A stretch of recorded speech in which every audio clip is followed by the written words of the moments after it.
एक स्वाभिमान पिता ने कैसे अपने बेटे से बदला लिया। स्वाभिमानी पिता को होटल में देखकर नीलेश चौंक उठा। एक मन तो उसका हुआ कि वापस चला जाए, लेकिन फिर वो आशीष, जो कि उसके साथ ही काम करता था, उसके साथ एक टेबल पर बैठ गया। वेटर ने आकर ऑर्डर लिया और 10 मिनट में खाना उसकी मेज पर लग गया। उसके ऑर्डर किए गए सभी डिश मेज पर थे, साथ ही 2 मेथी पराठे भी थे। आशीष ने उससे पूछा कि यार, ये तो हमने नहीं मंगवाए थे, फिर कैसे? वो वेटर को बुलाने वाला था कि नीलेश ने उसे मना कर दिया। एक बार फिर उसने कैशियर की कुर्सी पर बैठे अपने पिता को देखा और मुस्कुराकर खाना खाने लगा। खाना खाकर वो बिना पैसे दिए जाने लगा तो आशीष ने उसे टोका। हंसते हुए नीलेश बोला, ये मेरे परिचित का रेस्टोरेंट है, जो पैसे देने की जरूरत नहीं। तभी वेटर ने आकर उसे बिल थमा दिया। बिल में 2 एक्स्ट्रा पराठे भी लिखे हुए थे, जिसे देखकर वो चौंक गया। बूझे मन से उसने वेटर को पैसे दिए और बाहर निकल गया। कुछ साल पहले ही नीलेश इस शहर में आया था। नई नौकरी थी, इसलिए तनख्वाह भी कम थी। उसने सोचा, पिताजी तो गांव में अकेले ही है, यहाँ आ जाएंगे तो उसका मन लग जाएगा और उसे भी मदद हो जाएगी। उसकी माँ के बीमार हो जाने से उसके पिता को खाना बनाना पड़ा और वे एक अच्छे कुक बन गए थे। बेटे के पास आकर उन्होंने सब संभाल लिया। खाना बनाने से लेकर बर्तन धोने तक का सारा काम उसके पिता करने लगे, जिससे उसका पैसा और समय बचने लगा। वो अपने काम पर अधिक ध्यान देने लगा। ऑफिस में भी सभी उसकी प्रशंसा करने लगे और उसकी तरक्की हो गई। इनकम बढ़ने के साथ साथ कंपनी ने उसे 2 कमरे का एक फ्लैट भी रहने के लिए दिया। ऑफिस के ही एक सहकर्मी की बहन से उसने विवाह कर लिया। बहू के आने के बाद भी उसके पिता सब्जी खरीदना, अपने कपड़े स्वयं धोने जैसे कुछ काम करते रहे। बेटे के मना करने पर कहते, हाथ पैर तो चलते ही रहना चाहिए। फिर उनका शरीर कमजोर होने लगा। अब उनसे भारी काम नहीं होता तो उन्होंने बाहर का काम करना छोड़ दिया। यही बात बहू को अच्छी नहीं लगी।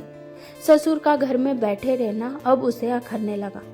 कल तक जो बहू बाबूजी बाबूजी कहकर न जाने कितने काम अपने ससुर से करवा लेती थी, वही बहू अब उन्हें बात बात पर निठल्ले रहने के ताने देने लगी। नीलेश के पिता को बहुत दुख होता, लेकिन उन्होंने बेटे से कभी इस बात की शिकायत नहीं की। नीलेश की पत्नी अब उसके कान भरने लगी कि बाबूजी को अब यहाँ की हवा सूट नहीं कर रही है, हमेशा तो बीमार हो जाते हैं, इन्हें गांव भेज देते तो ठीक रहता। कान का कच्चे नीलेश ने पत्नी की बात सुनी, लेकिन अपने पिता से उनकी तकलीफ जानने की जरूरत नहीं समझी। पत्नी बोलती जाती और वो हाँ हूँ करता रहता। शायद सोचता कि पिता को वापस गांव जाने के लिए कैसे कहे। जिस पिता ने इतने कष्ट से बेटे को पाला हो, उसके सुख में खुश और दुख में दुखी हुआ हो, उस बेटे का रूखा व्यवहार किसी भी पिता को बुरा लगेगा। उसके पिता सब समझ रहे थे। बेटे का उनसे हिचकना उनसे छिपा न रहा। एक ही घर में कटे कटे से रहना अब उन्हें अखरने लगा। और एक दिन बेटा ऑफिस और बहू मार्केट गई हुई थी तो वे बेटे के नाम एक चिट्ठी छोड़कर घर से चले गए।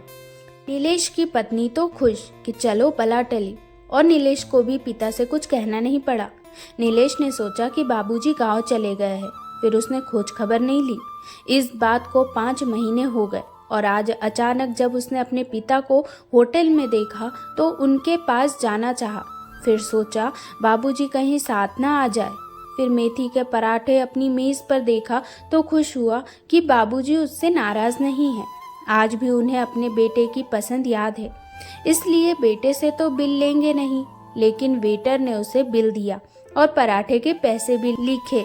देखा तो वो समझ गया कि बाबूजी अब पहले जैसे नहीं रहे। दरअसल नीलेश के पिता स्वाभिमानी थे।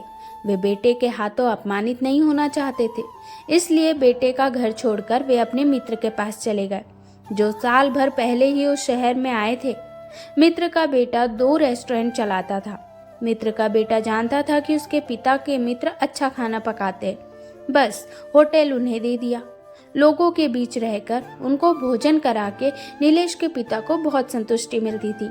नीलेश ने सोचा था कि मेरे पिता है, बहुत प्यार करते हैं मुझसे, खाने के पैसे वे भला मुझसे क्यों लेने लगे। लेकिन बिल के पैसे लेकर उसके पिता ने ये बता दिया कि जब तुमने अपने पिता से रिश्ता तोड़ लिया तो मैं भी अब अकेला हूँ और आत्मनिर्भर हूँ। अब तुम मेरे लिए बेटे नहीं, एक ग्राहक हो, इसलिए खाना खाए हो तो बिल का भुगतान भी करना ही पड़ेगा। दोस्तों, आपको स्वाभिमान पिता की ये कहानी कैसी लगी कमेंट करके ज़रूर बताएं। चैनल पर नए हैं तो चैनल सब्सक्राइब करना ना भूलें। धन्यवाद।